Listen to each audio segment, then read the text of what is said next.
Merci. La parole est à Madame Catherine Morin-Desailly. Monsieur le président, monsieur le ministre, mes chers collègues, ma question, à laquelle j'associe mes collègues de Seine-Maritime, Pascal Martin, Agnès Canayer et Patrick Chauvet, porte sur la répartition de l'IFER dans le cadre d'une installation de production d'électricité d'origine nucléaire. Interpellée par des élus de mon territoire concernés par la construction de 2 nouveaux EPR2 à Penly, dont le début des travaux est prévu en 2027, je me fais le relais d'un sentiment d'incompréhension légitime vis-à-vis de la redistribution fiscale de l'IFER. En effet, les communes et EPCI avoisinant la CNPE de Penly, impactées par la nouvelle zone cadre du plan particulier d'intervention, doivent faire face à une double problématique. D'une part, l'acceptabilité du projet qui nécessite des mesures d'information, de sensibilisation, de préparation de la population, notamment en cas d'alerte, et d'autre part, le fait que ces collectivités et établissements soient prioritaires dans l'accueil des nouveaux employés et de leurs familles en matière de logement et d'accès aux services. Ces contraintes et obligations voudraient qu'elles soient compensées par une contrepartie fiscale. Or, il n'en est rien. Elles ne bénéficient pas des recettes liées à l'imposition forfaitaire sur les entreprises de réseau IFER, qui est reversée qu'à un seul établissement public de coopération intercommunale à fiscalité professionnelle unique d'implantation, en l'espèce la communauté de communes de Falaise de Talou. Cette exclusivité est prévue par le Code général des impôts et s'applique à d'autres cas d'installation de production d'électricité. D'ailleurs, le sénateur Hervé Maurey avait souligné dans sa question écrite du 19 décembre 2019 cette privation des bénéfices fiscaux légitimes liés à ces installations et injustement perçus par les autres collectivités. Afin de garantir une véritable équité territoriale, monsieur le ministre, et d'impliquer activement les communes, ne serait-il pas préférable d'ajuster la répartition des recettes fiscales en fonction du nouveau périmètre?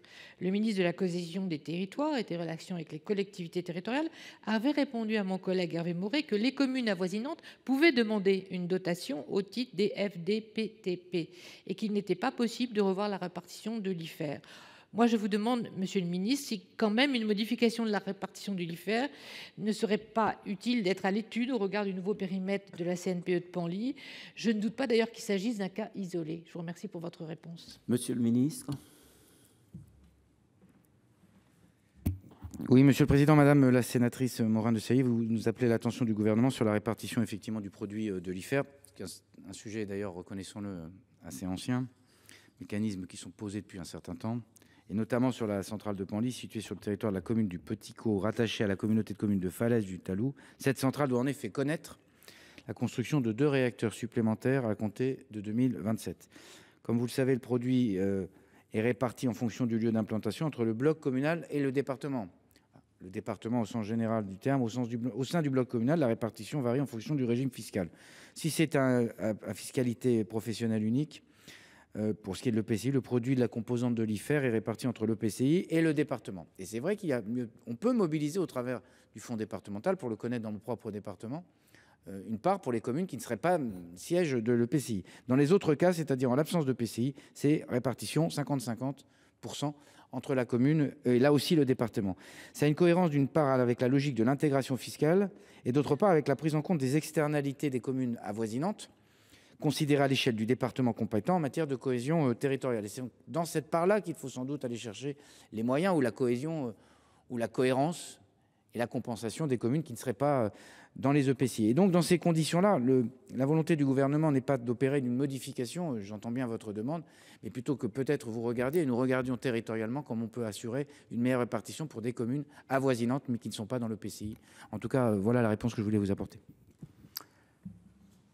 Merci. Allez-y. Ça va. Je remercie le ministre de sa réponse. Nous aurons l'occasion de poursuivre cette conversation et ces échanges sur ce sujet important. Merci. Merci. La parole est à Madame Alexandra Borchio-Fontin.